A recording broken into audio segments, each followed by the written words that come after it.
Após o término do casamento ou união estável, os tutores já recorrem ao direito de família para saber quem fica com o animal de estimação, por exemplo. As decisões podem envolver a guarda compartilhada e até pensão alimentícia.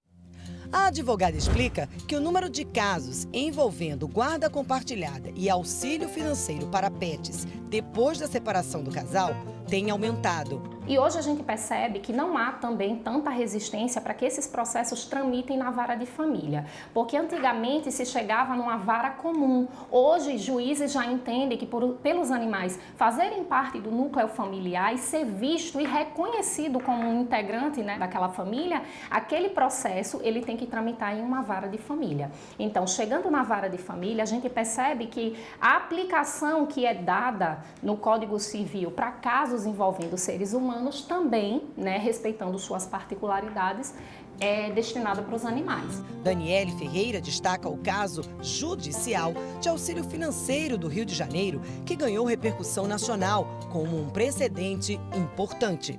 E recentemente tivemos uma decisão no Rio de Janeiro, né, onde um casal, após a separação, a moça pleiteou um auxílio financeiro e aí a gente percebeu que pelos meios de comunicação foi dado o nome de pensão alimentícia. Eles tinham 5 cachorros e um gato, então foi fixado pelo juiz, né, o valor de R$150 para cada animal, para que ele pudesse custear as despesas de alimentação, medicação com esses animais. Então a gente percebe que uma decisão como essa abre, sabe, uma porta para que o judiciário brasileiro possa decidir com mais clareza sobre esses casos que têm chegado. Percebe que essa decisão ela foi um paradigma porque ela abriu essa possibilidade no judiciário brasileiro para quê? Em situações nas quais um casal adquiriu animais, na constância do relacionamento, aquele animal criou afeto com os donos, e na separação deles, não ter um tipo de suporte financeiro soa como algo injusto, né? Porque a gente precisa entender o seguinte, quando a gente está junto, que pega um cachorro, que pega um gato, ele está fazendo parte daquela família. Se um dos dois opta por acabar o relacionamento, a gente precisa entender que fica aquela obrigação, a obrigação de ajudar nas despesas dos animais. Então, assim, são casos que a gente tem começado a perceber e eu acho que a sensibilidade do judiciário brasileiro tem sido muito importante, sabe? Para definir questões que antigamente a gente só via com relação aos seres humanos e agora a gente vê com relação aos animais. Por conta da falta de uma legislação específica, cada caso vem sendo avaliado isoladamente. E a regra hoje é a guarda compartilhada para os casos envolvendo os seres humanos e isso não é diferente para a questão dos animais. Porque a gente precisa entender o seguinte, o animal quando ele vive com um casal, o afeto ele é mútuo. Né? Então, o animal tem um afeto pelo dono, o dono tem pelo animal e a gente percebe que essa relação, quando ela chega no judiciário, o juiz tem que preservar, né, essa relação que foi mantida. Então, separar, não permitir a convivência é algo que a gente já entende que não é razoável, né, para os dias de hoje. Tanto a guarda quanto a pensão, elas precisam ser avaliadas independentemente se o convívio com o pet começou antes ou durante o relacionamento. Quando esse animal ele é anterior ao relacionamento, a gente entende o seguinte, é preciso se analisar o afeto, né?